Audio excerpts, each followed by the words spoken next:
Hello everyone, welcome to my YouTube channel. तो guys जो मेरा वीडियो देखते हैं, मुझे सब्सक्राइब करते हैं, आई एम वेरी थैंक्सफुल। तो गाइज हंसना और हंसाना दोनों ही स्वास्थ्य के लिए बहुत ज़्यादा लाभदायक होता है, क्योंकि जब भी हम कॉमेडी से संबंधित कोई स्क्रिप्ट लिखते हैं या कॉमेडी करते हैं तो सबसे पहले हम ये देखते हैं कि हमको अपने द्वारा लिखी गई स्क्रिप्ट या कॉमेडी से हंसी आ रही है या नहीं। और उस वक्त हम एकदम खुलकर हंसते हैं, लगता है कि जैसे हम किसी और की लिखी हुई स्क्रिप्ट पढ़ रहे हैं। तो इस तरह कॉमेडी हमारे स्वास्थ्य के लिए भी लाभदायक होती है और साथ ही हमारी कॉमेडी से लोग सब कुछ भुला करके एकदम बिंदास स्टाइल में हंसते हैं ना, तो यह भी किसी औषधि से कम नहीं होती है।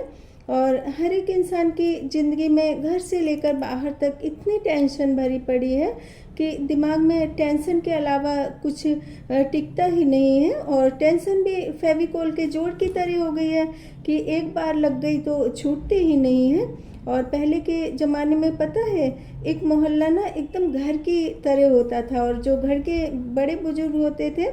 गर्मियों में ठंडी हवा के लिए ना रोड के किनारे ही खटिया लगा लेते थे और तकिए के नीचे टॉर्च रखते थे और चारपाई के नीचे लोटा रख कर के सोते थे। और कई बार ना ऐसा होता था कि खटिया के नीचे से तो उनका लोटा गायब हो जाता था और उनके तकिए के नीचे से उनकी टॉर्च गायब हो जाती थी। पहले की जो लाइफ थी बहुत ज़्यादा मुश्किल की लाइफ थी, ना कोई साधन थे, ना धन थे, ना ही धन था, फिर भी लोग बहुत ज़्यादा आपस में मिलजुल करके रहते थे और खुश भी रहते थे। और अब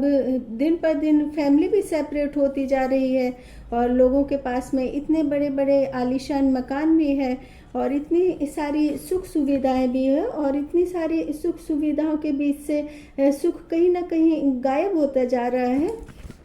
लेकिन आज के ज़माने में स्टैंड अप कॉमेडी और कॉमेडियन समाज इतनी टेंशन में भी पता नहीं कहाँ से ढूंढ ढूंढ के हंसी के हीरा पन्ना जवाहरात लाते हैं और हंसा हंसा के इतना ज़्यादा बेहाल कर देते हैं कि कई बार तो हंसते हंसते कई लोग ना एकदम टाइट कपड़े पहनते तो उनके तो कपड़ों की सिलाई तक भी खुल जाती है। तो इस तरह के कॉमेडी शो देखने के लिए जाएँ तो हमेशा ढीले ढाले कपड़े पहन करके जाएँ। तो इसी तरह के जाने माने कॉमेडी कलाकार हैं कपिल शर्मा। तो कपिल शर्मा ने स्टैंड अप कॉमेडी में अपनी एकदम अलग पहचान बनाई है, क्योंकि इनके फादर आर्मी में थे तो इनकी पर्सनालिटी में डिसिप्लिन झलकता है और हमेशा सावधान पोजीशन में खड़े रहते। लेकिन इनको देख करके लगता है कि ये कॉमेडी का फुल पैकेज है। और स्टैंड अप कॉमेडी की खास बात यह है कि सावधान पोजीशन में कॉमेडी करना बहुत ज़्यादा मुश्किल का काम है, क्योंकि इस पोजीशन में दर्शकों का सारा ध्यान आपके ऊपर ही होता है कि आप किस तरह की एक्टिविटीज़ कर रहे हैं। तो कपिल शर्मा का जन्म अमृतसर पंजाब में हुआ था और इनके पिता पुलिस डिपार्टमेंट में हेड कांस्टेबल थे और इनकी मां जनक रानी एक गृहिणी हैं। और कपिल शर्मा ने अपनी पढ़ाई हिंदू कॉलेज अमृतसर से की और कपिल शर्मा ने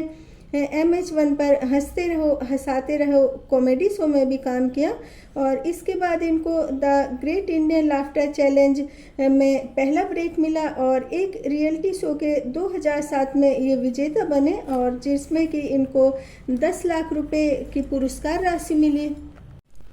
3 मार्च 2014 में कपिल शर्मा ने पूरे 6 सीजन पर सफलता हासिल की और ये डांस रियलिटी शो झलक दिखला जा को भी होस्ट कर चुके हैं। एवं 2013 में कपिल शर्मा ने अपने प्रोडक्शन बैनर के नो प्रोडक्शन के अंतर्गत अपना comedy show comedy night with Kapil launch किया, जो कि दर्शकों का पहला पसंदीदा शो बना। एवं कपिल शर्मा फरवरी 2013 में फोर्ब्स इंडिया पत्रिका में शीर्ष 100 हस्तियों में चुने गए थे और ये सूची में 96वें स्थान पर थे। और अब्बास मस्तान की पिक्चर किस किस को प्यार करूं पिक्चर में शायद ये एक साथ 4 बीवियों को संभालते हैं और चारों बीवियों को एक दूसरे से छुपाना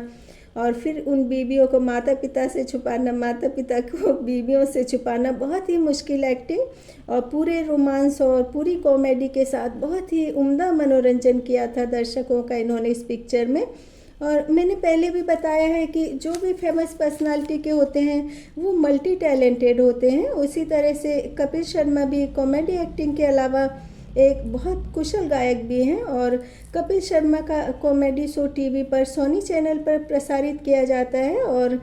सेलिब्रिटी